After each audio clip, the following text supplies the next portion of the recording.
तोळ्यात पुन्हा एकदा नागपूरकडे। नागपूर शहरातील 3600 सीसीटीव्ही कॅमेऱ्यांपैकी जवळपास 1500 कॅमेरे हे बंद असल्याची धक्कादायक माहिती समोर आली आहे। नागपूर शहरामध्ये ट्रॅफिक मॅनेजमेंट आणि असामाजिक तत्वांवर लक्ष ठेवण्यासाठी 3600 कॅमेरे शहरभर बसवण्यात आले।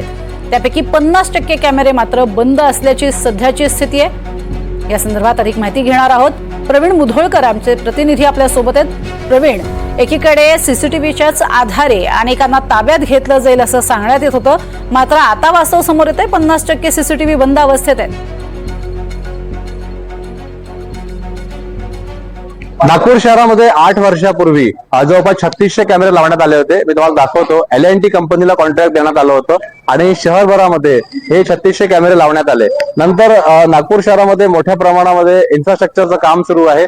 मी जिथे उभा आहे 10 किलोमीटरचा बनतोय दिघोरी ते इंदोरा।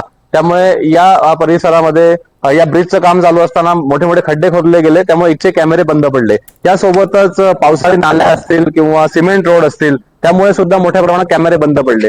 3600 कॅमेऱ्यांपैकी 1500 कॅमेरे बंद पडले आणि धक्कादायक म्हणजे जिथे दंगल झाली, हिंसाचार झाला, त्या महाल परिसरामध्ये, भालदारपुरा परिसरामध्ये 70 पेक्षाही जास्त कॅमेरे असे आहेत ते बंद आहेत। त्यामुळे आता ज्या दिवशी सोमवारी इथे आंदोलन झालं तेव्हा मोबाईल सर्व्हिलन्स व्हॅन पोलिसांची आणण्यात आली आणि मोबाईल सर्व्हिलन्स व्हॅन मध्ये 7 कॅमेरे आहे, 360 कॅमेरा पण तिथे आहे आणि यातून हाय डेफिनेशन व्हिडिओ शूटिंग जे आहे ती करण्यात आलेली आहे। त्यामुळे आता मोबाईल टॉवर लोकेशन आणि लोकांनी गॅलरीतून, घरातून जे व्हिडिओ शूट केलेले आहे ते सगळे जमा केले जात आहेत। त्यामुळे 70 जर सीसीटीव्ही कॅमेरे सुरू असते तर दंगलखोरांची हिंमत पण झाली नसती की कारण की आपण कॅमेरामध्ये रेकॉर्डिंग करतोय। आता नागपूरमध्ये इंटिग्रेटेड ट्रॅफिक मॅनेजमेंट सिस्टीम लावली जाणार आहे।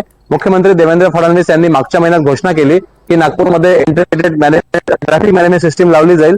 इंटरनेट बेस्ड AI बेस्ड ही टेक्नॉलॉजी असेल तेव्हा हे कॅमेरे आयडेंटिफाय केले जातील आणि याच्यात फेस रेकग्निशन आणि नंबर प्लेट रेकग्निशन सुद्धा टेक्नॉलॉजी टाकली जाणार आहे। ही 8 वर्षापूर्वी जुनी टेक्नॉलॉजी आहे आणि याच्यामध्ये फक्त रेकॉर्डिंग होतं आणि स्थानिक पोलीस स्टेशन, महानगरपालिकेच्या Atal Bihari Vajpayee CCTV surveillance unit मध्ये ते रेकॉर्ड होतं। त्यामुळे स्मार्ट आणि सस्टेनेबल योजना जी आहे केंद्र सरकारची त्या अंतर्गत हे सीसीटीव्ही लावण्यात आले होते, पण 70 यापैकी 50% म्हणजे 1500 सीसीटीव्ही सध्या बंद असल्याची स्थिती आहे।